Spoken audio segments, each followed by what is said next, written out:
I don't think I'm over exaggerating at all when I say that this is the most famous Bible story of all time.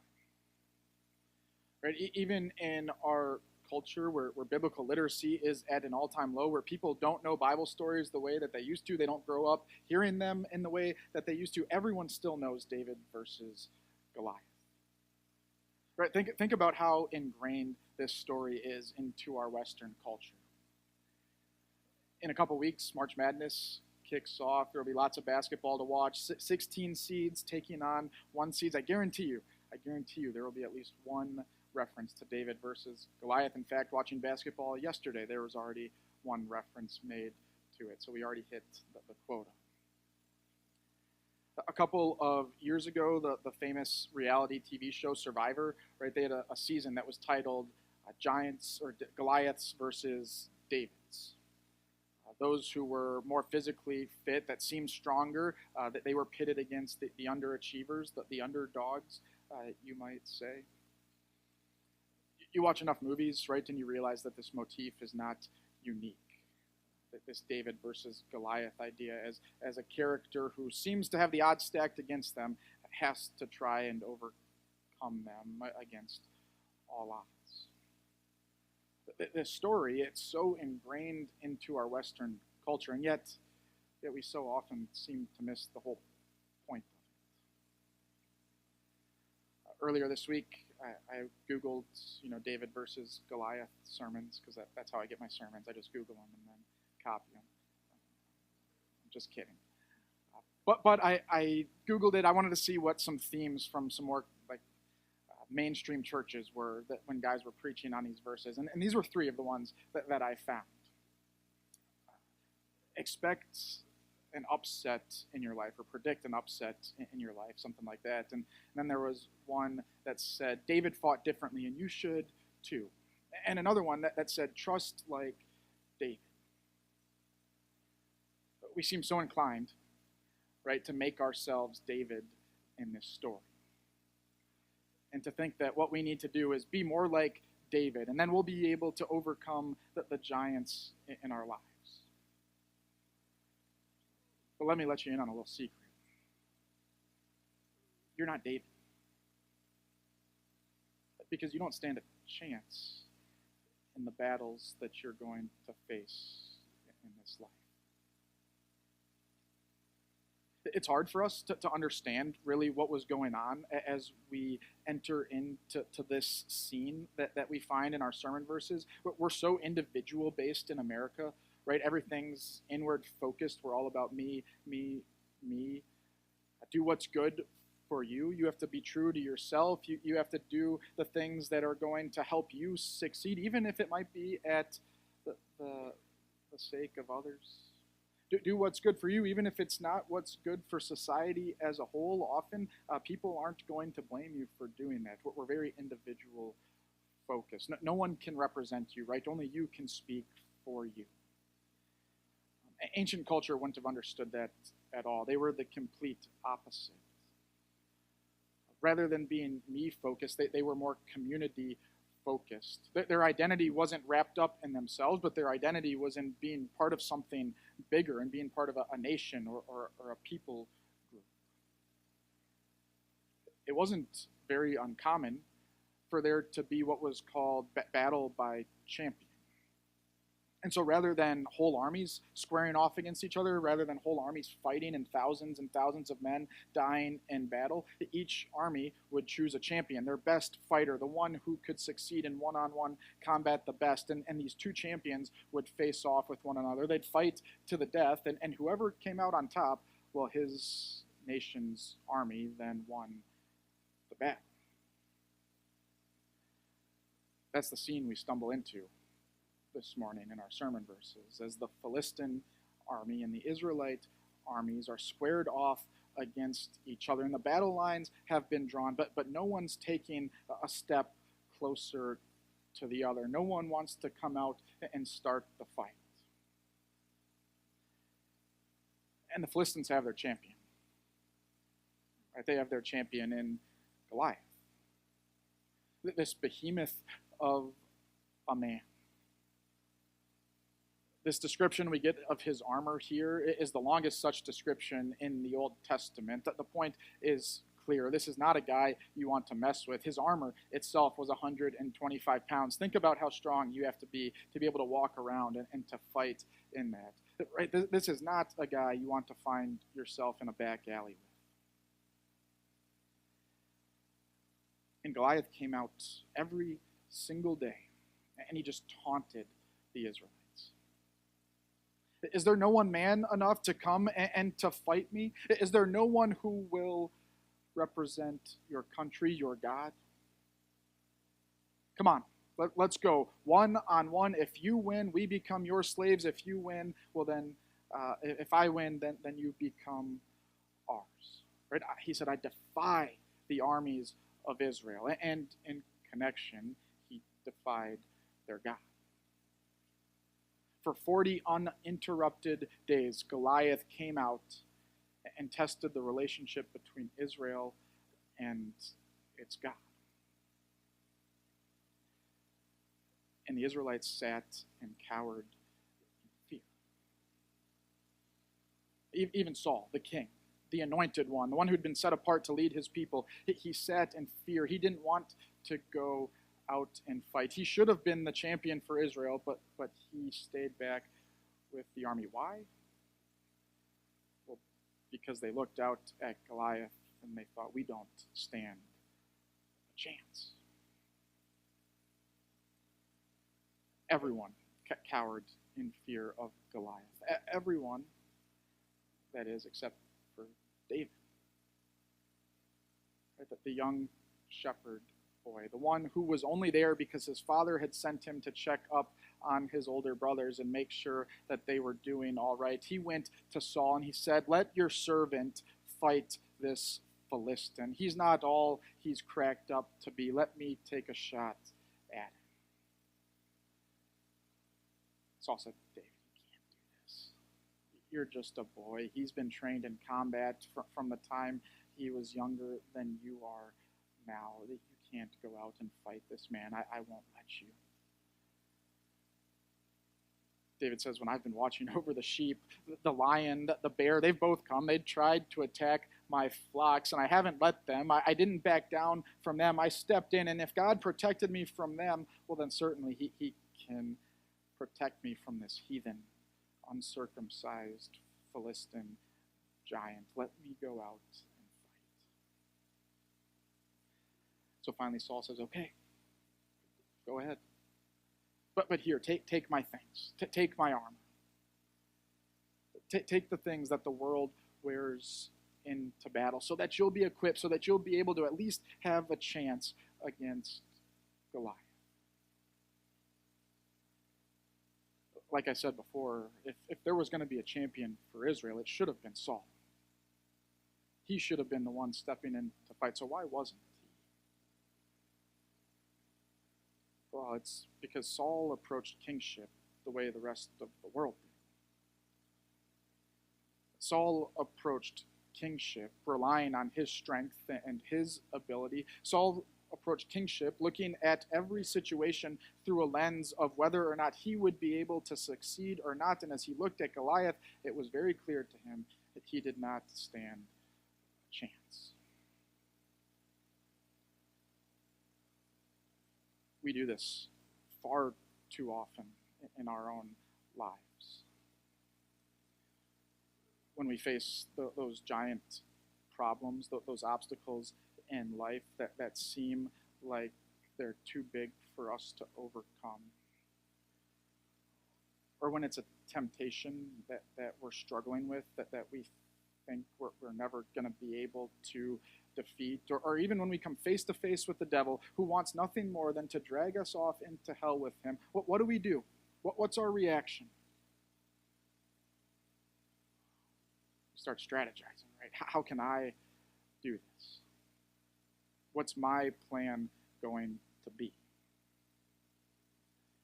And maybe we do it like Saul, right? Maybe we do it looking at the way the world, looking at things the way the world would look at it. Maybe we think, if I put my head down and I just plow forward, eventually I'll make it up this hill. I'll overcome this obstacle. I'll defeat this problem.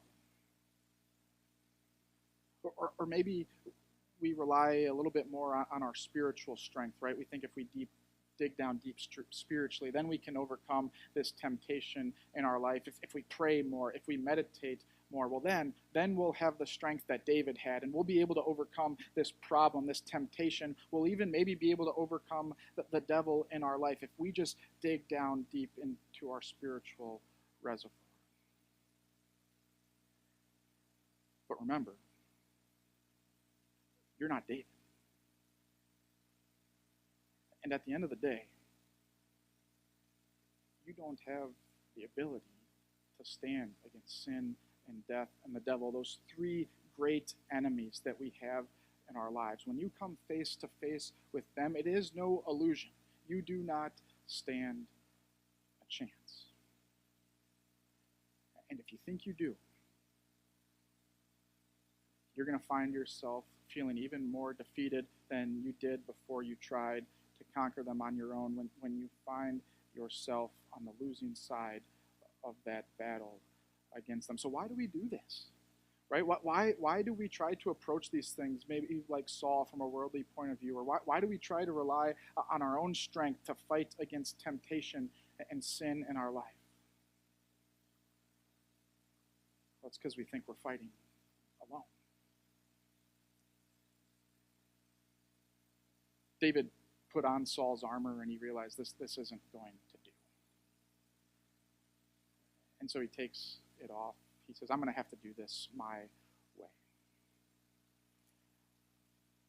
David had been anointed in the chapter just prior to this account with David and Goliath. He'd been set apart as the next king of Israel, as the one who would shepherd the people of Israel. But he rejected Saul's approach to kingship. He rejected this worldly approach to kingship. He said, instead, I'm going to approach this the Lord's way. Because at the end of the day, David realized that this battle was not about him. It wasn't even his battle. No, the battle was the Lord's. And so he took off the armor and he goes down to the river. He gets the stones and puts them in his pouch. And he marches out to face off against Goliath. And he said to the Philistine, you come against me with sword and spear and javelin, but I come against you in the name of the Lord Almighty, the God of the armies of Israel, whom you have defied. This day the Lord will deliver you into my hands, and I'll strike you down and cut off your head. This very day I will give the carcasses of the Philistine army to the birds and the wild animals, and the whole world will know that there is a God in Israel. All those gathered here will know that it's not by sword or spear that the Lord saves, for the battle is the Lord's, and he will give all of you into our hands. I've been telling you all along, right, that you're not David in this story. So who are you? Well, you're in the ranks of the Israelite army. You're one of the soldiers there standing by, watching this whole thing unfold. And you know what happens. Right? David takes the stone out of his pouch as you're looking on, as you're watching, and he puts it into his sling and he runs at Goliath and he lets it go, and his aim is true and it sinks into the giant's forehead, and you watch in amazement that this boy did what you were too scared to do, that he stepped in, and you watch as the giant falls flat on his face. And you can't believe your eyes as David goes and stands over him and takes out his own sword from his sheath, and he finishes the job there in front of you. And you realize it's done. It's over. That David has won the fight.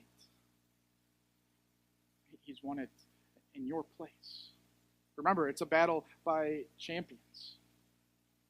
The whole army is victorious because David has been victorious. We're too inclined to see the fight as my fight, to look at the problems and struggles in our lives as things that I have to overcome. But in this account, you have to see your substitute fighting for you. That you have to, or else you're lost. That if you think that this is about how you can be strong, how you can trust like David, how you can overcome things in your life, you're going to leave feeling very disappointed. Because the battle is the Lord's. And he's the one who fights for you. You see, the focus in this account isn't really about David's trust and how we can trust like David and be like him. The focus in this account is David's greater son. It took a while after the battle, but Saul finally tracks David down and he says to him, "Who are you? Whose son are you?" He says, "I'm the son of your servant Jesse of Bethlehem." It was 1,000 years later that the root of Jesse, David's greater son, was born in Bethlehem. His name is Christ Jesus. And Jesus did not come into the world to train you for the fight. He did not come here to show you how to win the fights against the devil. He didn't come that you might be better prepared. Jesus came to fight the fight in your place. He came to win the battle once and for all, because you don't stand a chance against sin and death and the devil, but Jesus did. We saw it already in our gospel reading this morning as Jesus goes out in the wilderness to be tempted by Satan. Just like David had been anointed right before he went out to fight Goliath, so Jesus had been anointed in his baptism right before he went out into the desert to be tempted by the devil. And Jesus was tempted in every way to sin, just like you and me. But at the end of the day, sin didn't stand a chance. The devil gave Jesus his best shots. He did everything that he could. Every trick up his sleeve, every move that he knew, he used it to try and take Jesus down. He even got one of his best friends, his closest followers, to deceive him and to betray him. But at the end of the day, the devil didn't stand a chance. Because he was fighting against the living God, the Savior of the world. Death thought that it had done it. It thought that it had accomplished what it wanted to, that in Jesus dying on the cross as he breathed his last, that finally Jesus had been overcome. But death was mistaken, because 3 days later, as Jesus emerged from the grave very much alive, it was clear. Death did not stand a chance. Just like David was the champion for the Israelite army, just like his victory was Israel's victory, so Christ is the champion for all humankind. And so Christ's victory over sin and death and the devil is your victory over sin and death and the devil. And now all of those big problems in life, all of the temptations that you face that you don't think you'll be able to overcome, all of your shame and your guilt and your heartache and your worry, they're all gone. Not because you're strong enough to overcome them, but because Jesus has overcome them in your place. Because he took up the fight for you. He did not stand down, but instead was victorious against your greatest foes. And because he's victorious, you're victorious. And nothing can change that truth. You're not David. That's a good thing. The fight's not yours, but it's the Lord's. So look at your champion. See how he's fought for you in your place. And see how he's given you refuge from the fight. I think I've used this illustration before, but I think it's a good one and it's timely. Luther was very, very aware of the fight going on in his life against the forces of evil, against sin and death and the devil. A Mighty Fortress is Our God, written by Luther. You can tell he was very aware of it. He wrote one time how the devil would constantly attack him and tell him, "You're a sinner. You don't deserve to go to heaven." And his response would be this: yeah, I'm a sinner. What of it? Because there's one who fights in my place. His name's Jesus Christ. He's won the battle. And because he's won the battle, where he is now, I too will be one day. That's the confidence that we can have because we have a champion who's done it all for us. We have a champion who's defeated sin and death and the devil and has given us eternal life. So take refuge from the fight and rejoice in your champion.